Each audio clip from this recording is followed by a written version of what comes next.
কেউ কি জানে আমি বলছি এসো তুমি জীবনকে ধন্য করো এই মাটির বুকেতে মনে সন্তান ব্যথা পেলে ও ভাই কাঁদে মায়েরই অন্তর।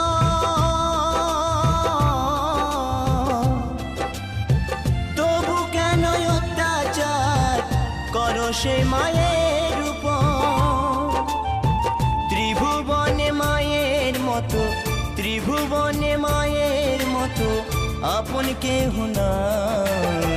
ফিরে যদি আসি মাগো জন্ম দিস